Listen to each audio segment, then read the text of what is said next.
A antiga estação de quarentena de Sydney é considerada um dos locais mais assombrados de toda a Austrália, com fenômenos paranormais recorrentes ao longo de sua história. Por mais de 150 anos, até o seu fechamento na década de 1980, passageiros que chegavam de navio a Sydney e eram suspeitos de portar doenças contagiosas como cólera, tuberculose, febre tifoide e até a gripe espanhola eram isolados ali. Milhares de pessoas passaram pela estação e, infelizmente, centenas delas sucumbiram às suas doenças e foram enterradas em um dos 3 cemitérios locais. A grande quantidade de sofrimento, morte e isolamento na estação de quarentena deixou uma marca na história impossível de ser esquecida.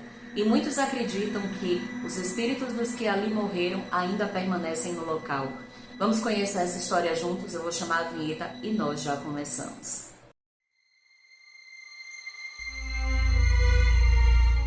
Olá meus amores, eu sou a Van Farias e sejam todos muito bem-vindos e bem-vindas ao meu canal.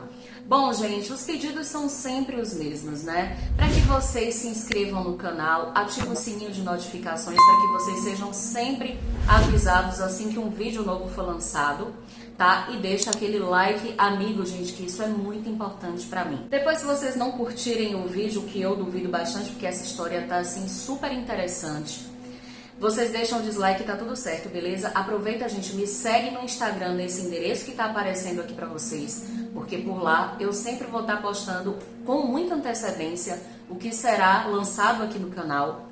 E de vez em quando vão rolar também algumas novidades por lá, tá bom? Mas é isso, sem muitas enrolações, vamos ao vídeo. A estação de quarentena de Sydney, também conhecida como estação de quarentena North Head, fica na península de Manly, no Parque Nacional do Porto de Sydney. Originalmente, este era um local importante para os aborígenes locais. Sempre foi um importante local cerimonial e de ensino para eles. À medida que a colonização europeia crescia e mais navios chegavam, incluindo navios de condenados, o governo de Nova Gales do Sul designou North Head como local para uma estação de quarentena devido ao seu isolamento e barreiras naturais. Eles decidiram que era necessário estabelecer alguma forma de quarentena para impedir a propagação de doenças infecciosas, especialmente a cólera, que se tornara uma pandemia na Europa. Assim, em 1928, inicialmente os passageiros eram alojados em tendas improvisadas. Com o passar do tempo e sendo formalmente fundada em 1932, a estação de quarentena abriu suas portas com estruturas mais permanentes que foram construídas para acomodar aqueles que precisavam ser isolados e continuou a funcionar até 1984, tornando-se a estação de quarentena mais antiga do país. Durante sua operação, a estação de quarentena impediu que doenças como tifo, varíola, tuberculose, escarlatina e até a peste bubônica se espalhassem para a população em geral. Ela também atuou como linha de frente para os soldados que chegavam da Segunda Guerra Mundial e traziam consigo doenças perigosas como a tuberculose e a gripe espanhola. Ao longo de seus anos de operação, a estação de quarentena viu ondas de surtos de doenças. Entre elas destacam-se a epidemia de varíola de 1881, a peste bubônica no início do século XX e a pandemia de gripe espanhola de 1918 a 1919. Separados de seus familiares saudáveis e proibidos de manter qualquer tipo de contato, aqueles em quarentena não sabiam se voltariam a ver os seus entes queridos novamente. Muitas crianças deixaram a estação de quarentena órfãs e muitas mulheres viúvas também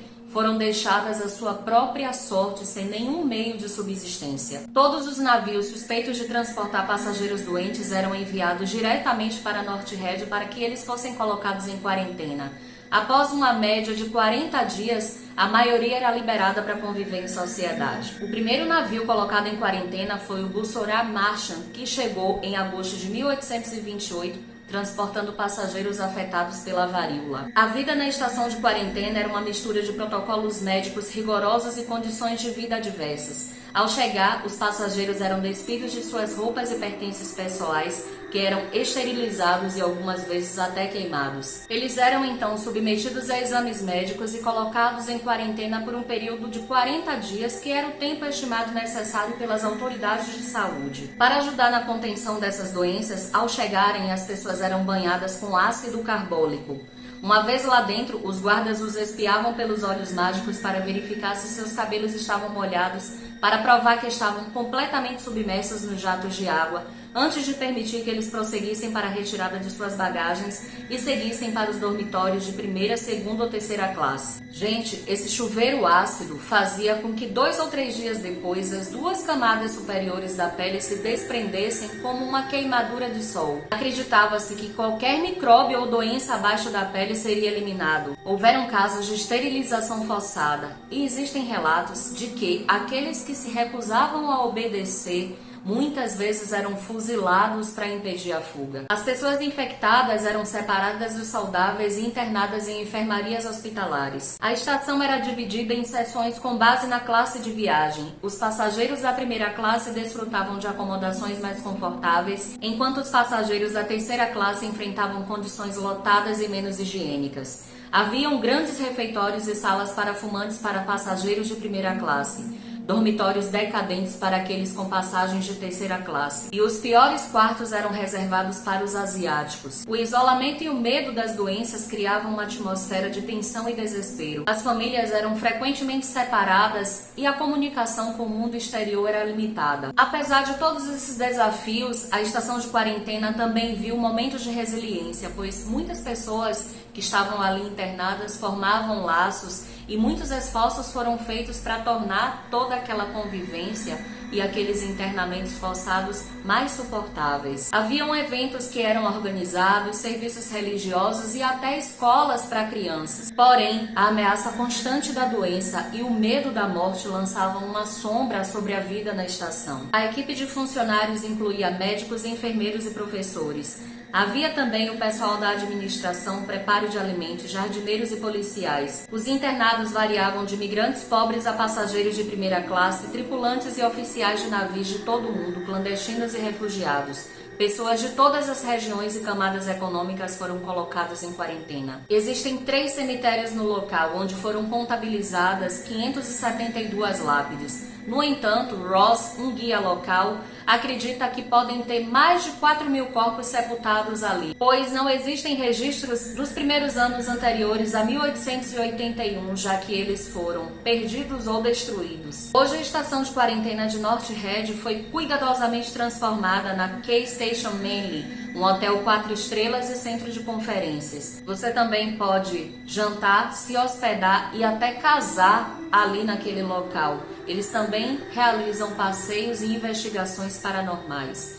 Imagina se num local tão assombrado eu ia querer casar num lugar desse. Deus é mais, mas há gente pra tudo, não?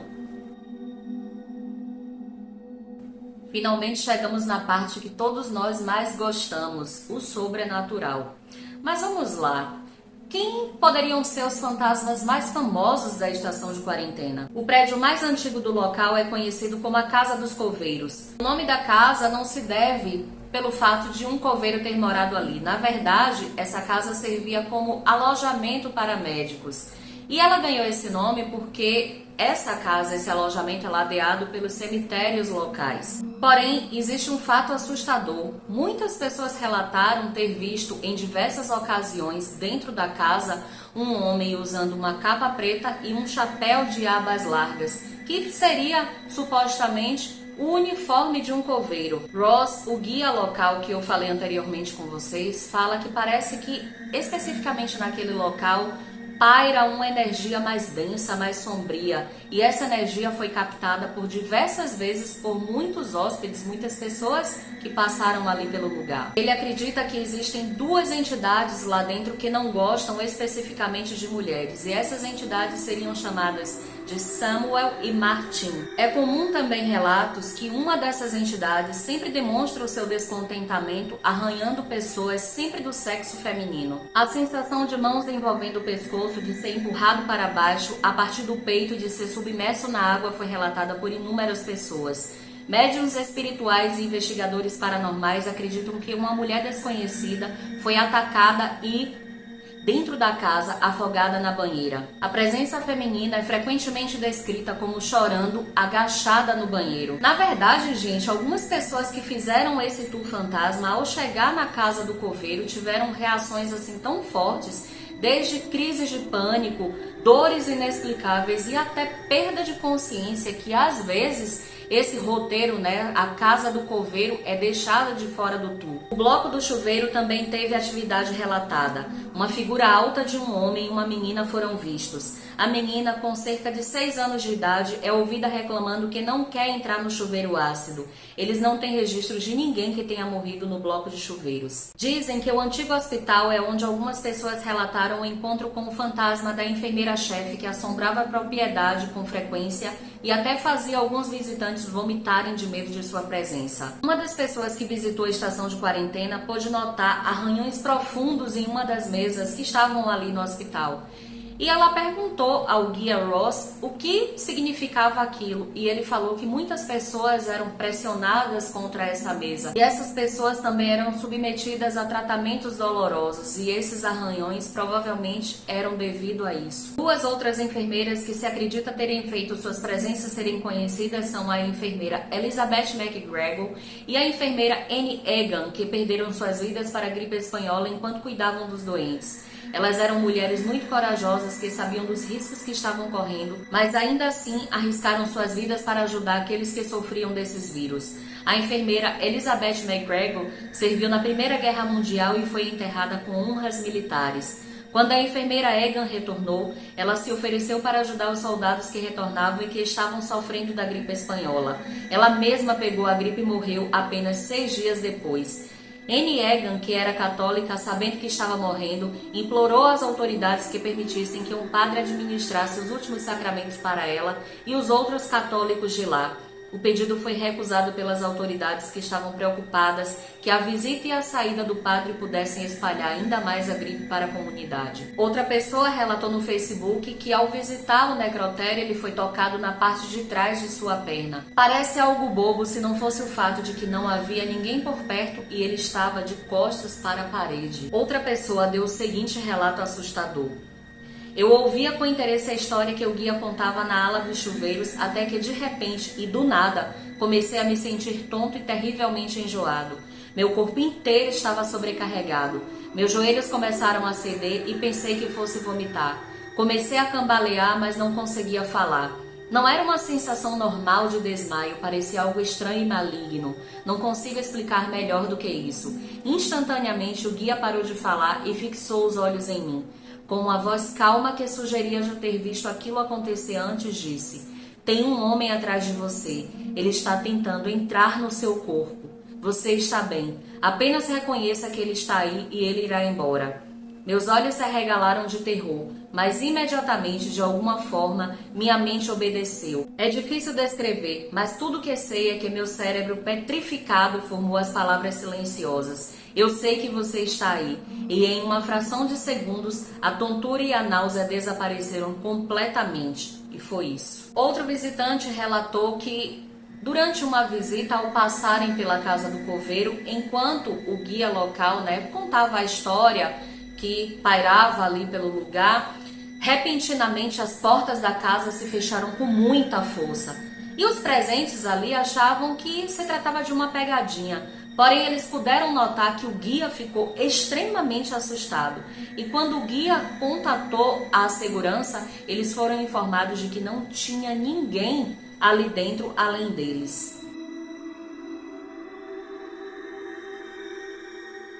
Um dos espíritos mais famosos e frequentemente avistados pelos visitantes na estação de quarentena é a Mãe em Luto. Segundo a história, esse espírito pertence a uma mulher que chegou à estação de quarentena com o seu filho pequeno que estava infectado pela varíola. Infelizmente, o seu filho não se curou e veio a sucumbir. A sua mãe, tomada pela dor, morreu algum tempo depois. Muitos visitantes relataram ter visto o fantasma dessa mulher percorrendo ali a estação de quarentena com um embrulho pequeno que supostamente é o espírito do seu filho que morreu. E essa mulher, esse espírito, tem uma expressão triste e ela vaga chorando, e gritando muito, sendo que os seus gritos ecoam pela noite. Outro espírito famoso pertence à enfermeira cinzenta. Dizem que os aposentos do hospital da estação de quarentena são assombrados pela enfermeira cinzenta, uma figura espectral de uma enfermeira que cuidou de pacientes durante a pandemia de gripe espanhola. Ela é descrita como vestindo um uniforme cinza de enfermeira, movendo-se silenciosamente pelas enfermarias, cuidando dos espíritos daqueles que morreram sob seus cuidados. Testemunhas relataram sentir um frio glacial e a sensação de estarem sendo observadas quando a enfermeira cinzenta está por perto. Alguns até alegaram vê-la parada ao pé de suas camas, sua presença fantasmagórica oferecendo uma sensação de conforto ou desconforto. Outro fantasma muito famoso é o do guarda zangado. Acredita-se que esse espírito pertence a um ex-guarda que era conhecido pelo seu tratamento severo com os internos. Ele é frequentemente visto perto dos portões e nos dormitórios superiores, onde ele teria mantido uma vigilância rigorosa sobre os pacientes em quarentena. O guarda zangado é descrito como uma figura alta e imponente, seu rosto contorcido em uma carranca permanente. Visitantes relataram sentir uma repentina sensação de pavor e ouvir passos pesados se aproximando apenas para não encontrar ninguém lá. O menino na sala da caldeira. Muitas pessoas acreditam que a Sala das Caldeiras é assombrada pelo espírito de um menino que morreu tragicamente enquanto brincava ali naquela área. Pelo menos existe um fantasma mais inocente, pois muitas pessoas relataram ver o espírito desse garotinho brincando, correndo ali pelo local. Muitas pessoas também relataram ver brinquedos, que se moviam sozinhos, ouviram risos, sentiram as suas roupas serem puxadas. E ao invés dessas pessoas sentirem medo, elas relataram um sentimento de leveza e inocência que paira no local. A Senhora no Refeitório é uma aparição que é vista frequentemente por diversas pessoas, sendo que esse espírito sempre está sentado em uma das janelas do refeitório, olhando para o lado de fora de uma forma muito melancólica, como se ela estivesse aguardando até hoje notícias em vão de sua família. Testemunhas a descreveram como uma figura translúcida vestindo roupas de época e sempre com uma expressão muito triste no rosto. Pessoas também relataram escutar sons de piano, embora não exista nenhum instrumento desse tipo no local. Os tipos e a intensidade das experiências paranormais na estação de quarentena parecem variar. No entanto, seres das sombras são comuns de serem avistados, assim como a aparição de um senhor chinês idoso ou a mão de uma garotinha que puxa ou segura visitantes desavisados. Depois, é claro, existe a sensação constante de estar sendo observado e uma sensação de desconforto em certos locais na estação de quarentena, como é o que acontece no famoso bloco dos chuveiros. Hoje, as imagens, os sons e os cheiros daqueles que estiverem em quarentena são quase um eco. Notavelmente, em seus últimos anos, a estação de quarentena também serviu como refúgio para os refugiados vietnamitas em 1975 e as vítimas do ciclone Tracy em 1976. No Museu Nacional, localizado em Canberra, sudoeste de Sydney, existe um rifle com carregamento pela boca e um conjunto de algemas que foram retirados da estação de quarentena e preservados. Segundo, relatos, segundo a história, esse conjunto de algemas eram utilizados em pacientes para garantir que ninguém saísse da estação sem autorização médica. Hoje em dia, a estação de quarentena de North Head é tombada pelo Patrimônio Histórico de Sydney. E é isso, gente. Eu amei fazer essa pesquisa. Sabe, claro, como sempre, como vocês sabem, morri de curiosidade para conhecer esse lugar. E, gente, como Sydney, não sei se vocês já viram um vídeo, eu vou deixar aqui na tela final, Port Arthur, que é uma prisão que tem lá, as ruínas que são preservadas, e o lugar é altamente assombrado. E assim, eu não imagino, claro, que existem assombrações, atividade paranormal em todo o mundo. Mas assim, eu achei essa história super interessante. Imagina, gente, as pessoas serem banhadas em ácido carbólico para que 2 dias depois as 2 camadas superiores de suas peles se soltassem. Como a medicina avançou, Graças a Deus que a gente vive numa época em que a medicina avançou absurdamente. Olha que hoje em dia a gente ainda vê muitas coisas, gente? Mas acredito sim que o lugar seja assombrado, até porque nesses passeios fantasmagóricos eles cedem, né, Spirit Box, né, diversos aparelhos que podem medir a atividade sobrenatural no lugar. Então, se vocês fizerem uma pesquisa na internet, vocês vão encontrar diversas fotos, diversas informações, tá tudo ao alcance de todos, tá bom? E é isso, gente, espero que vocês tenham gostado. Deixa aqui pra mim nos comentários se vocês já conheciam essa história, se vocês gostaram, quero saber a opinião de vocês, tá bom? Beijos, meus amores, até o próximo vídeo. Tchau, tchau!